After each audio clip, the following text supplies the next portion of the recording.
At face value, when we fail at something, we often over-focus on all of the negative aspects of it, how it got in the way of what we were trying to do or achieve, and all the surrounding stories about how we're not good enough because we failed, and all of the other narratives that we might start telling ourselves. But failure is kind of a necessary evil, and one that's inescapable if you are trying to do many things in life. It can pop up in so many different places. But if it is some kind of imperative, then what would give us the best understanding surrounding it? So we could get through the transient negative effects of it, but also use it to our advantage, which you might think you might not even be able to do. This video is going to be a bit anecdotal because it came from an experience that I had today, where I spent about half the day trying to write a script for a different video to this, and the video just got very complicated. There were a huge amount of moving parts to it, and I ended up finding myself just super withdrawn from it, and I found out that this video could go no further. I had essentially hit a wall with it. And so I went for a walk and I was listening to The Obstacle is the Way on audiobook by Ryan Holiday, and he starts talking about failures, and the whole book is just kind of a relevant thing to this situation because it's all about turning our obstacles into things which can benefit us, and is founded on the principles of Stoicism brought forth by Marcus Aurelius and Seneca and a few other philosophers.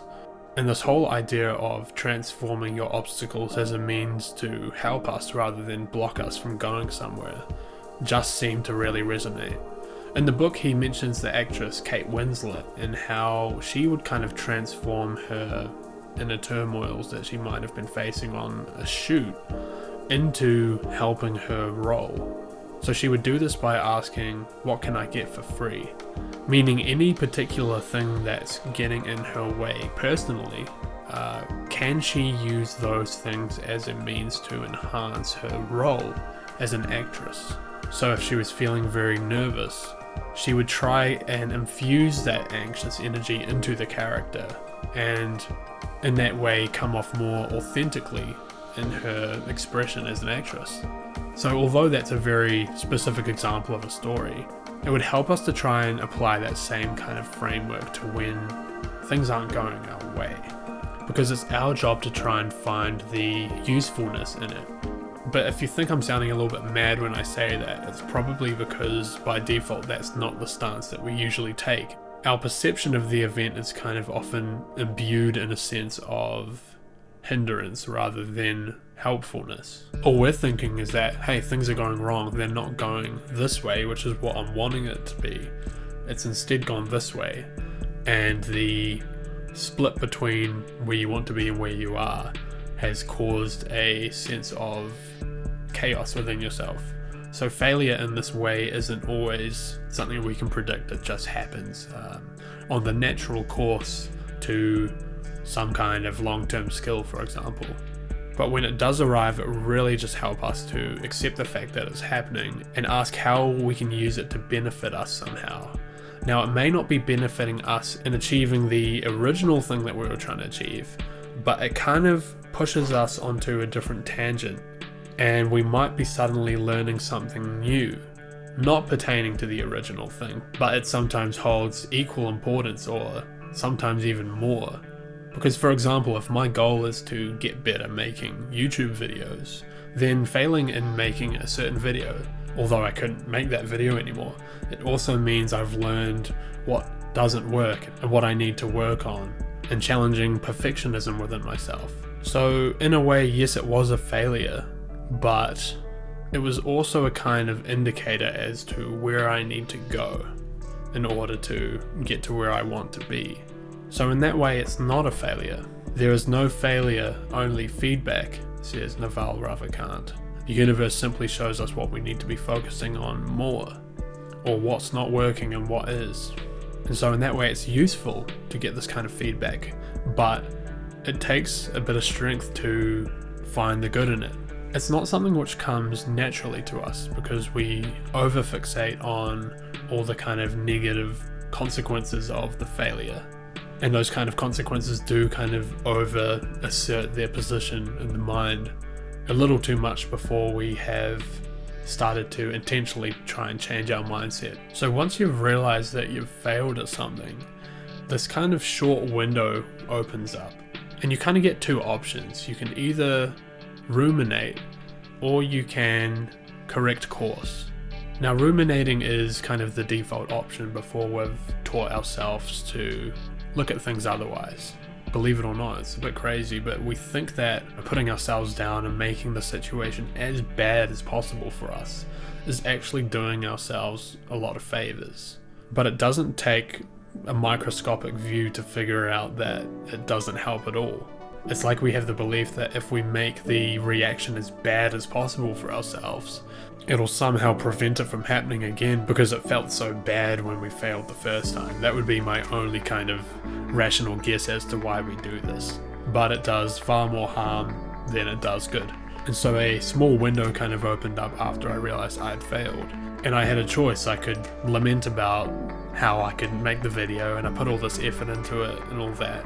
Or I could take the path of changing course. And if I ruminated long enough, the absolute worst thing that could happen, and this is the worst case scenario for failure, is that you stop altogether in your pursuits of the overarching goal. So I could let that put me off forever and go, okay, it's always going to be that way. And what the mind tends to do, by the way, is when these kind of hurtful events happen, it tries to create these protective mechanisms which stop us from going back to the task which caused us that mental and emotional anguish. And I could see my mind doing that. I could see that it was trying to make an association between making videos and it being something I should avoid. But that's not a trap I was going to fall for. So that's something that you got to look out for, kind of not letting the mind overcorrect itself in terms of its protection mechanisms. Otherwise you may never go back to what you were attempting, because a kind of barrier gets put in between yourself and doing the task again. So that is all part of option 1, which is to ruminate. Option 2 is to correct course. So I couldn't change the fact that in some way or another I had failed, but how can I now use that failure to change the direction of where the boat is heading to ensure that that failure ended up with actually quite a lot of meaning? And in my situation, it was to turn that failure into simply another video. But that is a conclusion that you kind of have to come to yourself, and at first it will feel unnatural and even forced to try and find these kinds of goods amongst the bad. But if you can get into a habit of doing it, it means that the kind of collateral damage from the failure is kept to an absolute minimum, because suffering the failure is enough as it is. We don't need to throw more fuel on the fire. If we can go, okay, I've failed, what's the value in this? See it, move on, then we don't waste any time and energy ruminating. Because rumination often becomes a lot worse than the actual failure itself. You have the actual failure here, and then you have rumination, which we perceive to be a lot worse. So in order to get the most out of our failures in this way, it does require a bit of letting go of the flow of events that happen. Because failure truly does come out of nowhere and it's unexpected, and it kind of throws you for a loop a little bit. And depending on how kind of tightly wound we are in terms of controlling our outcomes with what's happening, we're going to find a huge amount of resistance in the failure, and it might even feel impossible to find any good in it, and we're just going to be stuck ruminating. So understanding that we don't really control these things and they are just a part of life's flow, we can prevent any additional resistance. But again, these are all mindsets that we kind of develop long term. They aren't necessarily a quick fix. So another way to look at failure, if you are truly wanting to become better at your craft, whatever it may be, failures often just show unknown problems to us, which can help propel us forward to get us better at our crafts. Because I didn't even know that this was a specific issue, that I was making the scripts that were too complicated and it was making it really difficult. And now I know what I need to work on, and in that way it is just simply useful information being sent back to me to inform where to orient myself next. So don't be scared to change the connotation of what it means to fail. keep the window between failure and moving on really short, so just learning to get back up very quickly to decrease any collateral damage.